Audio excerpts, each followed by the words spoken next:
What's going on, everybody? It's Childish back at it again, coming at you with another Summoners War video. And in today's video, we're going to be taking a look at the big update that they just recently dropped here, featuring everything you see in front of me here. A lot of cool things in store for the Summoners War Chronicles family. But before we get into that, though, do want to give you guys a heads up. Once again, I know we got a little bit of crossover between Summoners War Chronicles and Summoners War Sky Arena. If you have not heard from the previous 14,000 videos that I made over the last 2 days here, but just a couple of videos here, but I will be attending the Summoners War Championships here. Summoners War America's Cup is going to be going down here September 16th. The QR code is way up top there. If you guys are going to be in the area and want to go ahead and check it out, please feel free to do so. It's going to be cool to be hanging out there with not only just the Sky Arena family, but the Chronicles family, watching some of these amazing competitors here go after $10,000 for that first place prize and basically a trip on over to Bangkok, Thailand for the World Finals here. So yeah, hopefully you guys can check that out if you guys in the area. If not, hopefully we can catch you in another one here. But anyways, fam, let's get back into the Chronicles thing.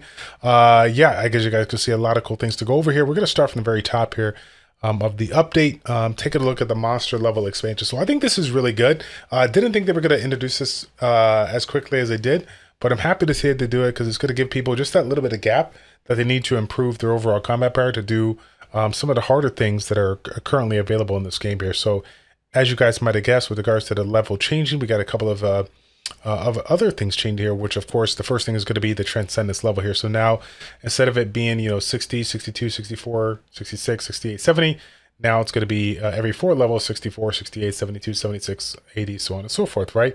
In addition to that, we also have a monsters breakthrough evolution added. So of course, I haven't read up all the details here. This is my first time looking at it. I haven't checked out any videos here.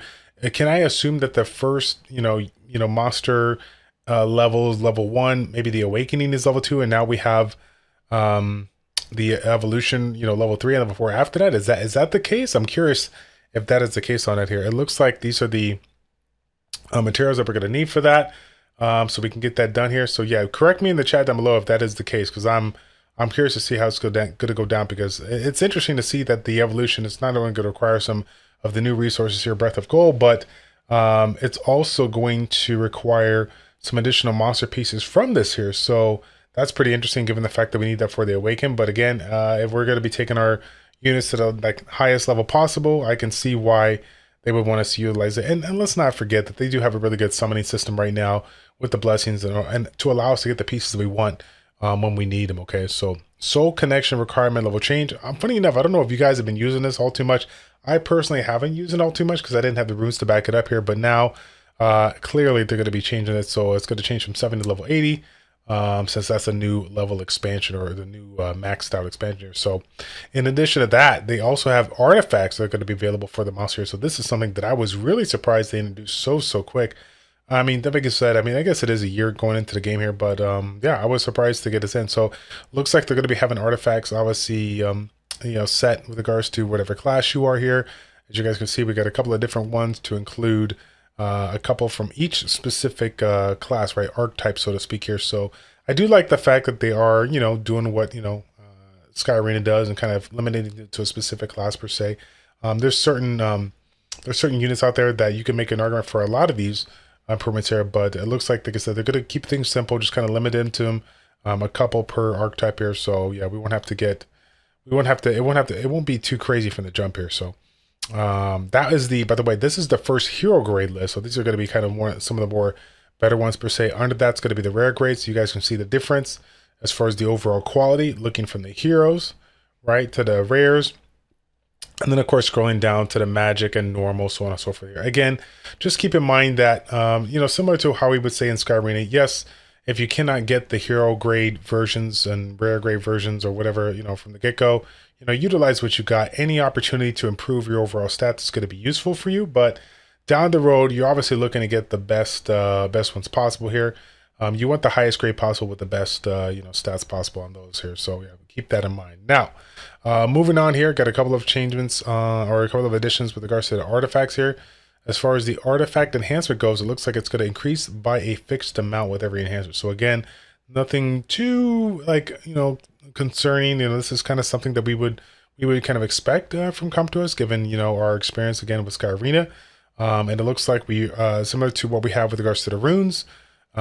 We do have an opportunity to combine 3 artifacts at the same grade to obtain a new artifact, which is great because naturally we're going to get some of the lower grade artifacts from this jump, Probably going to get some from some quests and whatnot. So being able to take those up and level those up there is going to be really, really good. It looks like we will be able to disassemble them, which is going to be great. I'm sure we're going to be using this artifact debris here, you know, to make our custom make artifacts down the road as well. In addition to all that here, we also have the hero raid. It's going to be coming into play here. So again, this is going to be like the new version of all the elite raids here, giving us an opportunity to get us some 6-star mythic accessories and equipment. So I kid you not, fam, I'm super excited for this update here because again, you haven't seen this video just yet here, but we have been working with an amazing content creator for the community here, essentially optimizing my account so I can be as strong as possible to help out my community, my guild, as much as possible. And naturally, you know, to kind of give you like a spoiler alert on it, you know, we made a lot of improvements, but you know, our improvements were limited to the gear that I had because of the overall quality of them and how like the combination of equipment works. So, you know, we just kind of decided, you know, halfway through that, you know, hey, you know what, we're gonna make the adjustments that we can to, you know, make the immediate some immediate changes right now, but ultimately we're looking to, you know, get on board and go all in on the mythic equipment because that's the next tier. And it's just going to make sense given the fact that it's just going to be a whole new level of equality here that we're going to be able to take advantage of. Okay, so as you guys can see, got the new dungeons in play, but they're not going to be dropping all at the same time, which is a really good call on Comptos' part. They're going to give us an opportunity to kind of farm every single area for about, you know, a week or so. And then overall, over time, we're going to be able to move up here in the ranks. We got the foggy person to start, boiling water to come again, and then it looks like it's going to be bouncing back in the foggy and boiling. So it will take a little bit for us to get the White Shadow Castle, but I like that. It's like I said, it's giving us an opportunity to farm out the regular ones for a while here. And so this will be something to consider because ultimately there might be a set or whatnot here from the White Castle per se that may make sense for you versus something from like Foggy Person. But if you're one of those people out there that your gear was not really that great all from the beginning here, you can obviously take advantage of whatever you get here and utilize it for the time being. Just keep in mind that if you do have a specific gear on these lower end ones that you get that has, you know, really, really high quality, and you're looking to, you know, get some upgrades in the row with maybe something from White Castle Shadow and Twisted March, make sure you can hold on to the high quality gear so you can, you know, upgrade and success it, you know, down the road here. So it looks like we have some glory coins, a new hero raid exclusive coin coming in the mix here, and this is going to be available for us in the raid coin exchange. These are going to be the items to that you'll be able to get. These are going to be the coins that it's going to cost, I believe. In addition to that, we also have some new accessories coming in the mix here. So Sun Legacy, Moon Legacy. So these are the new accessories that we're going to be able to utilize. Obviously, any opportunity to reduce the target or increase the target skill cooldown is really nice. And immunity for team members, pretty sick, if I may say so. This is obviously going to be a very, very strong one for anybody that doesn't have immunity. Well, basically, that's all of us except for the, you know, wind-based Kinas, you know, from the jump here. So really, really good. This is definitely going to be a very viable set that people are going to take advantage of. So keep that in mind, guys, if you happen to pick this one up here. Next thing we got going on here is going to be the different sets. So again, you got the different sets here. 6-star 3A. It looks like it's going to be coming in at that level. And I'm assuming we're going to be able to take it up to 4A, but that, again, that's just my guess. So take a look at these sets here, fam. We have the typical stuff that we would imagine, right? We have the improvement of the damage via Arena Battlefield Siege by 11%, and then 5% for the monsters here.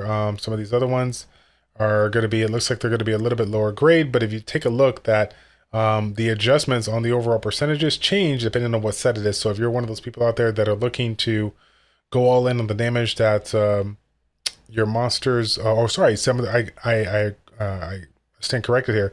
Some of these are to improve the overall damage dealt, but some of these are to decrease the overall damage taken. For whatever reason, I thought they were like adjusting the certain amount here. But yeah, it is a damage reduction on them. So if you're looking to be a little bit more tanky, then you can take advantage of these sets here. So that's kind of cool.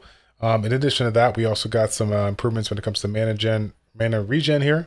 So I think, me personally, this is one that I may want to go after, but given the fact of my overall quality of my gear, I might have to take advantage of some of these damage reductions or whatnot, or maybe go damage dealt. Seeing if I can kill them before they kill me. I don't know, but we'll have to see. We'll have to play around with it, see what other people say. But overall, a lot of cool additions to the game that I'm sure everyone's going to be taking advantage of here. So, as you guys might have guessed, we got some new party clear bonus rewards for the new dungeons here. some sky stones, some coins or whatnot here. So a couple of adjustments on that end. Naturally, we have the next act available, Act 7 for Reho Story. Everybody's been sitting on this for a hot minute, so we'll be able to take advantage of this, and we'll have 2 new dungeons as well, the Magic Tomb and the Mirror Lake. So curious to see how these all will go down. Hopefully they're going to be entertaining and they'll be enjoyable. That should be good. And last but not least, I believe we got some changes here on the arena as well as the get down here. So let's take a look here. Newly released monsters are not included on the ban list until the new monster is released. We will inform you via the update notes that the monster is added to the ban list. So, okay, so now we have the new like pre-ban, set up here for that. So that's going to be interesting considering we got, I guess for the higher end players, the players that are at the very, very high, upper echelon of like the combat there, I think this would be interesting for them because a lot of them, play each other all the time. So they're going to know like the strengths and weaknesses of their opponent. For us coming up in the ranks, this probably won't make too much of a difference, but obviously if there is a unit that you guys are just super, disgusted with that you constantly see over and over and over again, i.e. Josephine, i.e. Ophelia now with this current meta, maybe that might be something to get rid of since certain units out there are hard counters to a specific strategy. So to kind of give, for my 2% of people out there that are listening here, take note at the units that people pre-ban because maybe they have the unit or maybe they think you have the unit or maybe it's just a hard counter to their kind of strategy so that you can kind of understand what they're trying to do and, essentially counter what they're trying to counter. Kind of think of that next level here.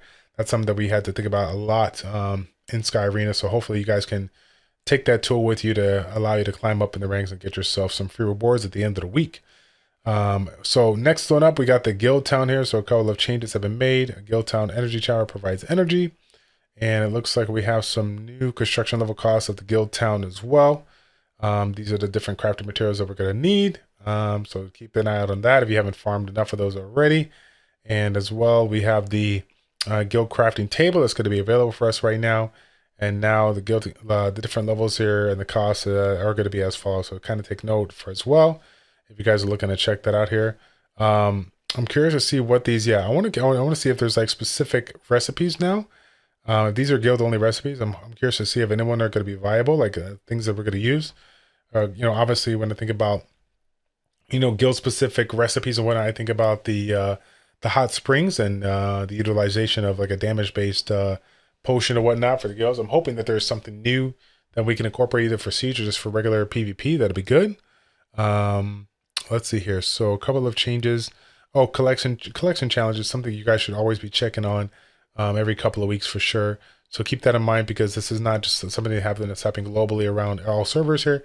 They are specific to the server. So keep that in mind as the next 4 weeks, 6 weeks, 8 weeks unfold. There you go. So let's take a look to see what we got going on here. SS Dungeon, we got a new Light Vagabond dungeon available. So that's going to be very beneficial for the up and coming players that are coming into play. And then the Dark Heart Magician, what I believe is a unit that we were able to get early on. I think it was one of those things that we can purchase every single week with regards to the pieces. Now we can obtain it via the illusion card as well, so that's going to be good for the people that don't have it there. Oh, wait a minute, Dark Heart Magician was in the events, right? It was in one of the events or one of the quests that you were able to obtain it. So yeah, I forgot about that.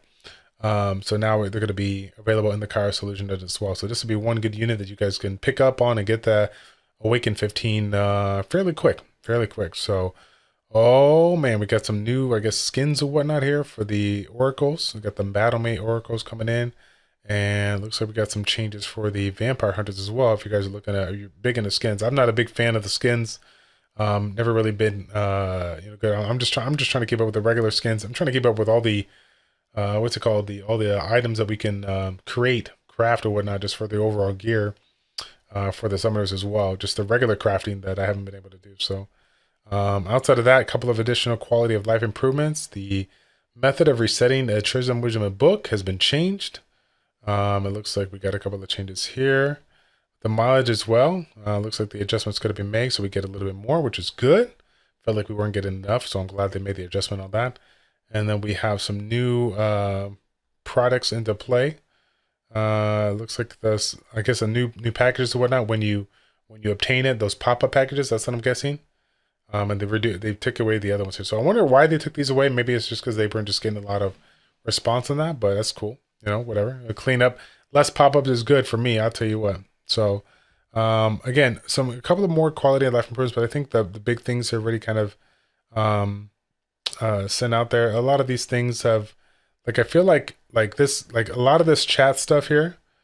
I like the improvements, but until they clean up the chat to the point where like we can actually chat. I don't know if you guys remember, for the longest time we couldn't even see the chat like properly.